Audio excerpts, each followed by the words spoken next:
നമസ്കാരം. കേരള സ്റ്റേറ്റ് റൂട്രോണിക്സിന്റെ അവധിക്കാല കോഴ്സിലേക്ക് ഏവർക്കും സ്വാഗതം. ഇന്ന് നാം പരിചയപ്പെടാൻ പോകുന്ന കോഴ്സിന്റെ പേര് ഇ അക്കൗണ്ടിംഗ്.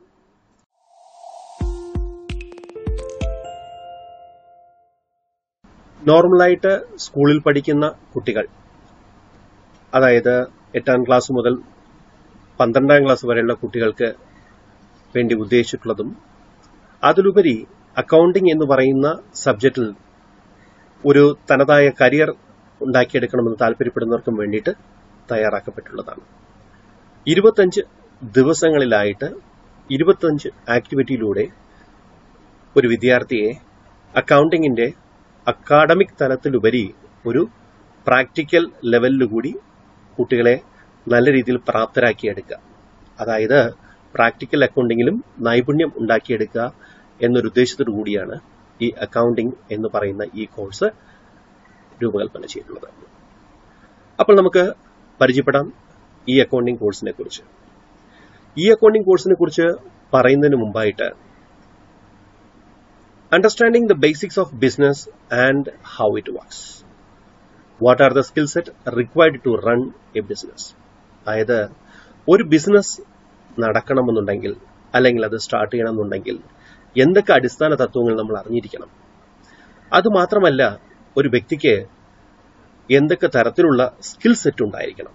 നമുക്കെല്ലാവർക്കും അറിയാവുന്ന ഒരു കാര്യം തന്നെയാണ്, നമ്മുടെ ലോകം വളരെ വേഗത്തിൽ മുമ്പോട്ട് പോയിക്കൊണ്ടിരിക്കുകയാണ്. ആ വേഗത്തിനനുസൃതമായിട്ട് നമ്മുടെ സ്കിൽ സെറ്റും നമ്മുടെ അറിവിനെയും നമ്മൾ എന്ത് ചെയ്യപ്പെടുത്തണം, നല്ല രീതിയിൽ പരിപോഷിപ്പിച്ചാൽ മാത്രമേ ഇനിയുള്ള കാലഘട്ടങ്ങളിൽ നമുക്ക് സർവൈവ് ചെയ്യാൻ പറ്റത്തുള്ളൂ. ശരിക്കും ഒരു ബിസിനസ് എന്താണ്, ആ ബിസിനസിന്റെ ഇൻട്രൊഡക്ഷനെ കുറിച്ച് നമുക്ക് നോക്കാം. നമ്മുടെ നിത്യജീവിതത്തിൽ നമ്മൾ നോക്കുകയാണെങ്കിൽ ഒരു നാൾ ഒരു രാവിലെ തൊട്ട് വൈകുന്നേരം വരെ നമ്മൾ യാത്ര ചെയ്യുന്ന സമയത്തോ അല്ലെങ്കിൽ ഏതെങ്കിലും ഒരു സ്ഥലങ്ങളിൽ പോകുന്ന സമയത്തോ പലതരത്തിലുള്ള ബിസിനസ് സെന്ററുകളും ഷോപ്പുകളും നമുക്ക് കാണാൻ പറ്റും. അപ്പൊ അതിൽ in a real life, a shopkeeper or business owner handling large number of business transactions.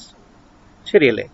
നമ്മളിപ്പോൾ ഒരു മാർജിൻ ഫ്രീ ഷോപ്പോ ഒരു ഡിപ്പാർട്ട്മെന്റ് സ്റ്റോറോ അതുപോലെ എന്തെങ്കിലും ഒരു ഷോപ്പ് നമ്മൾ എടുക്കുകയാണെങ്കിൽ അവിടെ ഒരു ദിവസം രാവിലെ കട തുടങ്ങുന്ന മുതൽ അവസാനിക്കുന്ന സമയം വരെ എന്തുമാത്രം പണപരമായ ഇടപാടുകളാണ് അവിടെ നടക്കുന്നത്. രാവിലെ തന്നെ ആൾക്കാർ സാധനം മേടിക്കാൻ വരാം. അതല്ല എന്നുണ്ടെങ്കിൽ ആ പർട്ടിക്കുലർ സ്ഥാപനത്തിന് സാധനങ്ങൾ സപ്ലൈ ചെയ്തിട്ടുള്ള സപ്ലയേഴ്സ് വന്ന് എന്ത് ചെയ്യാം, അവരുടെ പണം കളക്ട് ചെയ്യാൻ വേണ്ടി വരാം. അപ്പൊ അങ്ങനെ നോക്കുമ്പോൾ ശരിക്കും ഒരു ഷോപ്പ് കീപ്പറിന് ഒരു സ്ഥാപനത്തിൽ എണ്ണമറ്റ ബിസിനസ് ട്രാൻസാക്ഷനുകളെ ദൈനംദിനം അഭിമുഖീകരിക്കേണ്ടി വരും. These transactions are either cash or credit. ഈ ട്രാൻസാക്ഷൻസ് എല്ലാം തന്നെ നമ്മൾ പരിശോധിക്കുകയാണെങ്കിൽ ഒന്ന് പണപരമായിട്ടുള്ള ട്രാൻസാക്ഷൻസ് അല്ലെങ്കിൽ കടത്തിനായിട്ടുള്ളതായിരിക്കും. സോ ആൾ ദീസ് ട്രാൻസാക്ഷൻ അല്ലെങ്കിൽ business transactions are business activities. അപ്പൊ അതുകൊണ്ട് നമുക്ക് ഇവയെ ഒറ്റ വാക്കിൽ പറയാം അല്ലെങ്കിൽ ഒരൊറ്റ സെന്റൻസിൽ പറയാം, എല്ലാ തരത്തിലുള്ള ബിസിനസ് ട്രാൻസാക്ഷനുകളും ഒരു തരത്തിൽ അല്ലെങ്കിൽ മറ്റൊരു തരത്തിൽ ബിസിനസ് ആക്ടിവിറ്റി തന്നെയാണ്.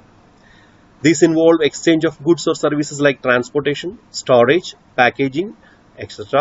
for money or money's worth. പണമോ പണത്തിന് തത്തുല്യമായ രീതിയിലുള്ള സാധനങ്ങളുടെ കൈമാറ്റം അല്ലെങ്കിൽ സേവനങ്ങളുടെ കൈമാറ്റം, അവയുടെ സ്റ്റോറേജ്, പാക്കേജിംഗ്, ഇതെല്ലാം തന്നെ ഇതിനകത്ത് ഉൾപ്പെടുന്നുണ്ട്. These are monetary in nature. പൊതുവെ പറയപ്പെടുകയാണെങ്കിൽ ഇതെല്ലാം എങ്ങനെയുള്ളവയാണ്? മോണിറ്ററി ഇൻ നേച്ചർ ആണ്. എല്ലാം പണപരമായി ബന്ധപ്പെട്ടവ തന്നെയാണ്. So in cash business transactions, goods or services are exchanged for money. പണം ഓവർ ദ കൗണ്ടറിൽ തന്നെ നൽകപ്പെടുന്നുണ്ടെങ്കിൽ അവിടെ സാധനങ്ങളും സേവനങ്ങളും അപ്പം തന്നെ ആ വ്യക്തികൾക്ക് നൽകപ്പെടുന്നുണ്ട്. എന്നാൽ പണം മാത്രം ഉപയോഗിച്ച് നമുക്ക് കച്ചവടം ചെയ്യാൻ പറ്റുമോ? ഇല്ല. പണമല്ലാതെയും ബിസിനസ് ത്വരിതപ്പെടുത്താൻ വേണ്ടിയിട്ട് ബിസിനസിന്റെ പ്രൊമോട്ടേഴ്സ് എന്ത് ചെയ്യാറുണ്ട്?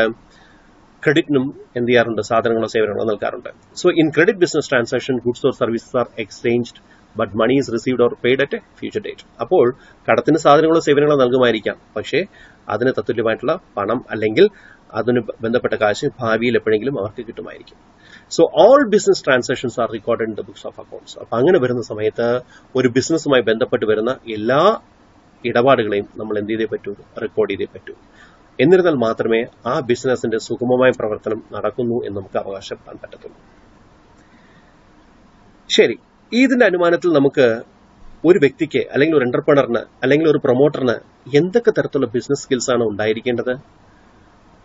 മാനേജ്മെന്റ് എക്സ്പേർട്ടുകൾ പറയപ്പെടുന്നുണ്ട്, ആധുനിക യുഗത്തിൽ നല്ല രീതിയിൽ ബിസിനസ് റൺ ചെയ്ത് പോകണമെന്നുണ്ടെങ്കിൽ അവർക്ക് സ്ട്രാറ്റജിക് മാനേജ്മെന്റ് സ്കിൽ ഉണ്ടായിരിക്കണം, ബേസിക് അക്കൗണ്ടിംഗ് സ്കിൽ ഉണ്ടായിരിക്കണം, ഫിനാൻഷ്യൽ മാനേജ്മെന്റ് സ്കിൽ ഉണ്ടായിരിക്കണം, പീപ്പിൾ മാനേജ്മെന്റ് സ്കിൽ ഉണ്ടായിരിക്കണം, മാർക്കറ്റിംഗിലും സെയിൽസിലും ഓപ്പറേഷൻസ് മാനേജ്മെന്റിലും എല്ലാം തന്നെ അവർക്ക് വേണ്ട നൈപുണ്യങ്ങൾ ഉണ്ടായിരിക്കണം.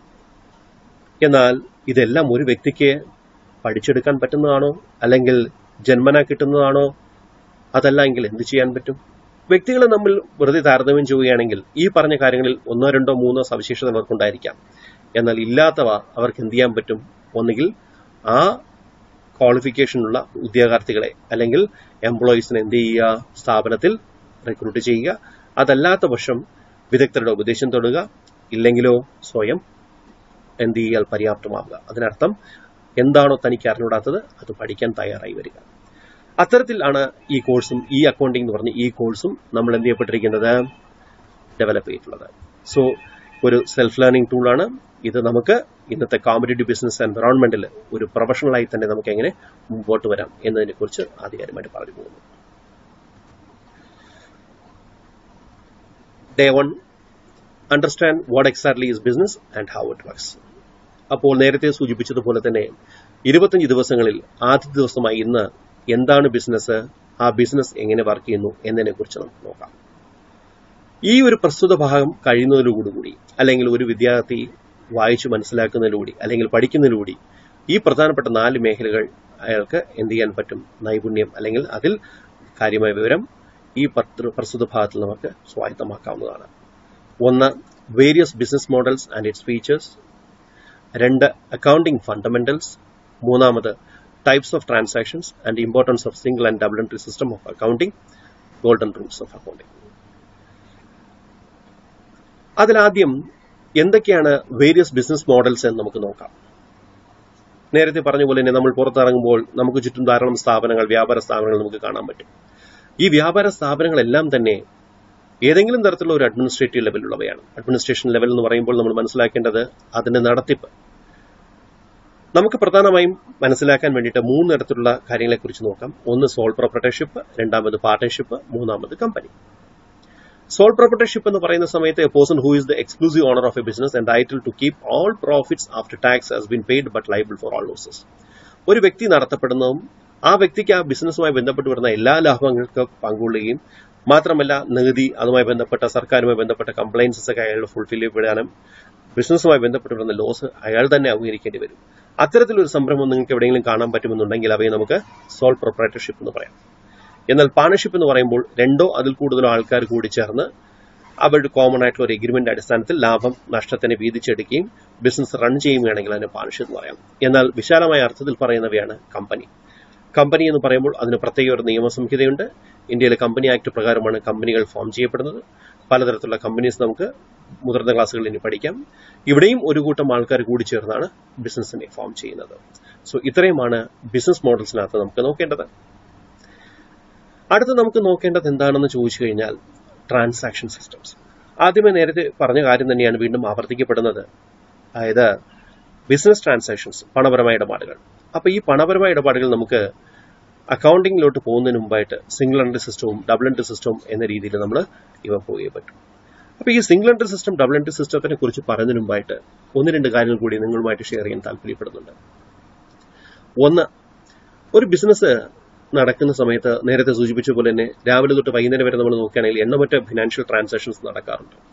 ഈ എണ്ണമറ്റ ഫിനാൻഷ്യൽ ട്രാൻസാക്ഷനെ അടുക്കും ചിട്ടയോടുകൂടി അവയുടെ സ്വഭാവത്തിന് അടിസ്ഥാനപ്പെടുത്തി വേർതിരിച്ച് നമ്മ എന്ത് ചെയ്യപ്പെടണം, പുസ്തകങ്ങളിൽ റെക്കോർഡ് ചെയ്യപ്പെടണം. അപ്പോൾ ഈ പുസ്തകങ്ങൾ റെക്കോർഡ് ചെയ്യപ്പെടുക എന്ന് പറയുമ്പോൾ ഈ ഒരു കലയെ അല്ലെങ്കിൽ ഈ രീതിയിലുള്ള ഒരു സിസ്റ്റത്തിനെ നമുക്ക് എന്ത് പേര് വിളിക്കാം, ബുക്ക് കീപ്പിംഗ് എന്ന് വിളിക്കാം. എന്നാൽ ബുക്ക് കീപ്പിംഗിൽ നിന്നും വളരെ വ്യത്യസ്തമാണ് അക്കൗണ്ടിംഗ് എന്ന് പറയുന്ന മറ്റൊരു മേഖല. അക്കൗണ്ടിംഗ് എന്ന് പറയുമ്പോൾ എവിടെ ബുക്ക് കീപ്പിംഗ് അവസാനിക്കുമോ അവിടെയാണ് ബുക്ക് കീപ്പിംഗ് അക്കൗണ്ടിംഗ് സ്റ്റാർട്ട് ആവുന്നത്. അതായത് ഞാൻ ഒരാഴ്ചത്തെ അല്ലെങ്കിൽ ഒരു മാസത്തെ എന്റെ ബാങ്കുമായിട്ടുള്ള എല്ലാ ഇടപാടുകൾ പ്രോപ്പറായിട്ട് ഒരു പുസ്തകത്തിൽ എഴുതി സൂക്ഷിക്കപ്പെടുകയാണെങ്കിൽ ആ മാസ അവസാനം ഞാൻ അതിനെ ടാലി ചെയ്ത് അല്ലെങ്കിൽ അവയെ ബാലൻസ് ചെയ്ത് എത്ര രൂപ എന്റെ കയ്യിലുണ്ട്, എത്ര രൂപ ബാങ്കിൽ കിടപ്പുണ്ട് എന്ന രീതിയിൽ എനിക്ക് എന്ത് ചെയ്യാൻ പറ്റും, അതിനെ കാൽക്കുലേറ്റ് ചെയ്തെടുക്കാൻ പറ്റുമെന്നുണ്ടെങ്കിൽ, അതായത് ചില നിയമങ്ങൾക്ക് അടിസ്ഥാനപ്പെടുത്തിക്കൊണ്ട് ബുക്ക് കീപ്പിംഗ് ഞാൻ ചെയ്തു വെച്ചിരിക്കുന്ന റെക്കോർഡുകളെ എനിക്ക് ആവശ്യമായിട്ടുള്ളതോ അല്ലെങ്കിൽ അംഗീകരിക്കപ്പെട്ട അധികാരികൾക്ക് വേണ്ടിയിട്ടോ ഞാൻ അവയെ എന്ത് ചെയ്യപ്പെടുകയാണ്, കമ്പ്യൂട്ട് ചെയ്യുകയാണെങ്കിൽ അവയെ നമുക്ക് അക്കൗണ്ടിംഗ് എന്ന പേരിൽ നമുക്ക് അവയെ വിളിക്കാം. ഈ ബുക്ക് കീപ്പിംഗ് ആയിരുന്നാലും ശരി, അക്കൗണ്ടിംഗ് ആയിരുന്നാലും ശരി, ഇവിടെ നമ്മൾ ഫോളോ ചെയ്യുന്ന മെത്തഡുകളാണ്, ഈ ട്രാൻസാക്ഷനുകളും മറ്റും ഫോളോ ചെയ്യുന്ന മെത്തഡുകളെ കുറിച്ചാണ് ഇനി ഞാൻ പറയാൻ പോകുന്നത്. അതിലൊന്ന് സിംഗിൾ എൻട്രി സിസ്റ്റം, വേറൊന്ന് ഡബിൾ എൻട്രി സിസ്റ്റം എന്ന് പറയുന്ന 2 തരത്തിലുള്ള സിസ്റ്റംസ് ഉണ്ട്. സിംഗിൾ എൻട്രി സിസ്റ്റം എന്ന് പറയുന്ന സമയത്ത് ശരിക്കും ഏതെങ്കിലും അല്ലെങ്കിൽ ഒരു ആസ്പെക്ട്, ഒരു ഫിനാൻഷ്യൽ ട്രാൻസാക്ഷൻ എടുത്ത് നോക്കുകയാണെങ്കിൽ, ഇപ്പോൾ കുറച്ചുകൂടി ലളിതമായ ഭാഷയിൽ പറയുകയാണെങ്കിൽ, നമ്മുടെ നാട്ടിലോട്ട് നമ്മൾ ഇറങ്ങുകയാണെങ്കിൽ ചെറിയ ചെറിയ ചായ പീടികൾ ഉണ്ടാവും. ഈ ചായ പീടികയിൽ നമ്മൾ പോവുകയാണെങ്കിൽ, അല്ലെങ്കിൽ ചായക്കടകളിൽ നമ്മളോട്ട് പോവുകയാണെങ്കിൽ, ആ ചെറിയ ഹോട്ടലിലോട്ട് നമ്മൾ പോവുകയാണെങ്കിൽ, അവിടെ നമുക്ക് പരിചയമുള്ളതുകൊണ്ട് നമുക്ക് എന്ത് ചെയ്യും, അവർ ക്രെഡിറ്റ് തരുമായിരിക്കും. അപ്പോൾ എന്റെ പേര് എഴുതിയ ഒരു പുസ്തകത്തിനകത്ത് ഇത്ര രൂപ ഞാൻ പറ്റിയിട്ടുണ്ട്, അല്ലെങ്കിൽ ഇത്ര രൂപയ്ക്ക് ഞാൻ ഭക്ഷണം കഴിച്ചിട്ടുണ്ടെന്ന്. ഇത് ഒരു വൺ സൈഡ് മാത്രമേ എഫക്റ്റ് ഉള്ളൂ, ഒരു ഡബിൾ സൈഡ് എഫക്റ്റ് വരുന്നില്ല. അത് ഉപയോഗിക്കുന്ന വ്യക്തിക്ക് മാത്രമേ മനസ്സിലാക്കാൻ പറ്റുന്നുള്ളൂ. എന്താണ്, ഇന്ന വ്യക്തി ഇത്ര രൂപ തരാനുണ്ട്, അതിൽ ഇത്ര രൂപ തന്നിട്ടുണ്ട്, അത് പോയിട്ട് ഇത്ര രൂപ ഇനി ഇയാളിൽ നിന്ന് കളക്ട് ചെയ്യാനുണ്ട്. എന്നാൽ യൂണിവേഴ്സലി ഇത് നമുക്ക് അക്സെപ്റ്റബിൾ അല്ല. അവിടെയാണ് ഡബിൾ എൻട്രി സിസ്റ്റത്തിന്റെ ആപ്ലിക്കബിലിറ്റി വരുന്നത്. ഡബിൾ എൻട്രി സിസ്റ്റം എന്ന് പറയുമ്പോൾ അവിടെ നിർബന്ധമായിട്ടും 2 തരത്തിലുള്ള ആശയങ്ങളെ, അല്ലെങ്കിൽ 2 തരത്തിലുള്ള മേഖലകളെ എന്ത് ചെയ്യപ്പെടുന്നുണ്ട്, ഫുൾഫിൽ ചെയ്യപ്പെടുന്നുണ്ട്. ഉദാഹരണം പറയുകയാണെങ്കിൽ, പർച്ചേസ്ഡ് ഓഫീസ് ഫർണിച്ചർ ₹10,000. ഓഫീസ് ആവശ്യത്തിലേക്ക് വേണ്ടി ഫർണിച്ചർ മേടിച്ചു 10,000 രൂപ. എന്നെ സംബന്ധിച്ചോളം 10,000 രൂപ എന്റെ കയ്യിൽ നിന്ന് പോയി, അതോടൊപ്പം തന്നെ 10,000 രൂപ വാല്യൂ ഉള്ളൊരു ഫർണിച്ചർ വന്നു. ഇനി എനിക്ക് ഫർണിച്ചർ വിറ്റ ആളുടെ എടുത്തു നോക്കാം. അയാൾക്കും ഡ്യുവൽ ആസ്പെക്ട് വരുന്നുണ്ട്. അയാളുടെ കയ്യിൽ നിന്നും 10,000 രൂപയുള്ള ഫർണിച്ചർ വിൽക്കപ്പെടുകയും അതിന് തത്തുല്യമായിട്ട് 10,000 രൂപ കയ്യിൽ കിട്ടുകയും ചെയ്തു. അങ്ങനെ 2 ആസ്പെക്റ്റുകൾ ഉൾപ്പെടുത്തിക്കൊണ്ട് ഡബിൾ എൻട്രി സിസ്റ്റം ഇന്ന് നമ്മുടെ നാട്ടിൽ ഉപയോഗിച്ചു പോരുന്നുണ്ട്. ഇന്ന് ലോകം മുഴുവൻ ഫോളോ ചെയ്യുന്ന മെത്തേഡ് ഡബിൾ എൻട്രി സിസ്റ്റം തന്നെയാണ്. ഇനി അടുത്ത നമുക്ക് ഇതിൽ നിന്ന് മനസ്സിലാക്കേണ്ടത്, ഡബിൾ എൻട്രി സിസ്റ്റത്തിൽ നമുക്ക് അക്കൗണ്ടുകളെ കുറിച്ച് അറിയേണ്ടത് വളരെ പ്രാധാന്യമുള്ള ഒരു കാര്യമാണ്. 3 പ്രധാനപ്പെട്ട അക്കൗണ്ടുകളാണ് നമ്മൾ ഇന്നിവിടെ പരിചയപ്പെടാൻ പോകുന്നത്: real, personal and nominal accounts. Real accounts എന്ന് പറയുന്ന സമയത്ത്, അതായത് ട്രാൻസാക്ഷനുകളെ അവയുടെ സ്വഭാവം അനുസരിച്ച് കാറ്റഗറൈസ് ചെയ്യണമെന്ന് ഞാൻ നേരത്തെ പറയുണ്ടായല്ലോ, അവിടെയാണ് ഈ അക്കൗണ്ടുകളുടെ സ്വാധീനം വരുന്നത്. എന്താണ് real account? All assets of A firm which are tangible or intangible fall under the category. അതായത് എല്ലാ തരത്തിലുള്ള അസറ്റുകൾ എന്ന് പറയുന്ന ആസ്തികൾ, ഇവ നമ്മുടെ കണ്ണുകൊണ്ട് കാണാൻ പറ്റുന്നതും അല്ലാത്തതുമായിരിക്കാം, ഇവയെല്ലാം തന്നെ നമുക്ക് ഇതിനകത്ത് ഉൾപ്പെടുത്താൻ പറ്റും. ഉദാഹരണം പറയുകയാണെങ്കിൽ, ടാഞ്ചിബിൾ അസറ്റ്സിനോട് പറയുകയാണെങ്കിൽ മെഷീനറി, സ്റ്റോക്ക്, ലാൻഡ് പറയാം. എന്നാൽ ഇൻടാഞ്ചിബിൾ ആണെങ്കിൽ നമുക്ക് patent, trade mark, good villa, അങ്ങനെ രീതിയിൽ നമുക്ക് ഉപയോഗപ്പെടുത്താം. ആ സ്വഭാവമുള്ളവയെല്ലാം നമ്മൾ ഇതിനകത്ത് ഉൾപ്പെടുത്തുന്നു, റിയൽ അക്കൗണ്ട്സിനകത്ത് ഉൾപ്പെടുത്തുന്നു. എന്നാൽ പേഴ്സണൽ അക്കൗണ്ട്സ് എന്ന് പറയുമ്പോൾ വ്യക്തിയുമായിട്ട് ബന്ധപ്പെട്ട് വരുന്ന സ്ഥാപനങ്ങളെ നമുക്ക് ഇതിനകത്ത് ഉൾപ്പെടുത്താം. So these accounts are related individuals, firms, companies, etcetera. ഇനി നോമിനൽ അക്കൗണ്ട്സ് എന്ന് പറഞ്ഞാൽ ഒരു ബിസിനസ്സുമായി ബന്ധപ്പെട്ട് വരുന്ന എല്ലാ തരത്തിലുള്ള ചെലവുകൾ, നഷ്ടങ്ങൾ, വരുമാനങ്ങൾ, നേട്ടങ്ങൾ, ഇവയെല്ലാം കൂടെ നമുക്ക് എന്ത് ചെയ്യാം, നോമിനൽ അക്കൗണ്ട്സ് എന്ന് പറഞ്ഞ ഈ ഗണത്തിൽ ഉൾപ്പെടുത്താം. അപ്പോൾ റിയൽ അക്കൗണ്ട് ആയിരുന്നാലും, പേഴ്സണൽ അക്കൗണ്ട് ആയിരുന്നാലും, നോമിനൽ അക്കൗണ്ട് ആയിരുന്നാലും, ഇവയ്ക്ക് കോമൺ ആയിട്ട് ഗോൾഡൻ റൂൾസ് ഓഫ് അക്കൗണ്ടിംഗ് എന്ന് പറയുന്ന ഒരു അക്കൗണ്ടൻസിൽ ഏറ്റവും പ്രധാനപ്പെട്ട ഒരു കാര്യമാണ്. ഈ നിയമത്തിനെ, ഈ ഗോൾഡൻ റൂളിനെ അടിസ്ഥാനപ്പെടുത്തിക്കൊണ്ട് മാത്രമേ ട്രാൻസാക്ഷനുകൾ നമുക്ക് തരംതിരിച്ച് വെക്കാൻ പറ്റത്തുള്ളൂ. അതിലാദ്യം പേഴ്സണൽ അക്കൗണ്ട്സ് നമ്മൾ നോക്കുകയാണെങ്കിൽ, debit the receiver, credit the giver. Real അക്കൗണ്ട്സിനാണെങ്കിൽ debit what comes in, credit what goes out. എന്നാൽ പ്രോഫിറ്റ് ആൻഡ് ലോസ് അക്കൗണ്ട്, പ്രത്യേകിച്ച് നമ്മുടെ നോമിനൽ അക്കൗണ്ട്സിനകത്ത് നമ്മൾ ശ്രദ്ധിക്കേണ്ട ഒരു കാര്യം, debit all expenses and losses, credit all incomes and gains എന്ന് പറയുന്നു. അപ്പോൾ ഞാൻ ഇടയ്ക്ക് പ്രോഫിറ്റ് ആൻഡ് ലോസ് അക്കൗണ്ട് എന്നൊരു ഒരു ടെർമിനോളജി ഉപയോഗിക്കുന്നുണ്ടായി. ഇത് അക്കൗണ്ടിങ്ങുമായിട്ട് ബന്ധപ്പെട്ട് വരുന്നതാണ്. ബുക്ക് കീപ്പിംഗ് അനുസരിച്ച് നമ്മൾ റിക്കവർപ്പെടുന്ന ട്രാൻസാക്ഷൻസിനെല്ലാം നമ്മൾ ഒരു കാലഘട്ടം കഴിയുമ്പോൾ നിർബന്ധമായിട്ട് നമ്മൾ എന്ത് ചെയ്തേ പറ്റൂ, അക്കൗണ്ടിങ്ങിലൂടെ ആർക്കൊക്കെയാണ് ആവശ്യം അവർക്ക് വേണ്ട റിപ്പോർട്ടുകൾ മറ്റും നമ്മൾ കൊടുക്കാൻ ബാധ്യസ്ഥരാണ്. ഈ റൂൾസ് എന്ന് പറയുന്നത് ശരിക്കും പട്ടാളക്കാരുടെ അടുക്കും ചിട്ടയുള്ള ലെഫ്റ്റ് റൈറ്റ് പോലെ തന്നെയാണ്. ട്രാൻസാക്ഷനുകളെ ഈ ഗോൾഡൻ റൂൾസ് ഓഫ് അക്കൗണ്ടിങ്ങിലൂടെ മാത്രമേ നമുക്ക് വേർതിരിച്ച് നമുക്ക് ഈ അക്കൗണ്ടിങ്ങിലൂടെ നമുക്ക് അത്യാവശ്യ ഘട്ടങ്ങളിൽ അല്ലെങ്കിൽ ശരിക്കും ആവശ്യമായ സമയങ്ങളിൽ റിപ്പോർട്ടുകൾ മറ്റും നമുക്ക് വേർതിരിച്ചെടുക്കാൻ പറ്റത്തുള്ളൂ. സോ ഇന്നത്തെ session golden rules of accounting തിയറിയാണ്. അടുത്ത് നമുക്ക് ഇന്നത്തെ ആക്ടിവിറ്റിയിലോട്ട് പോകാം.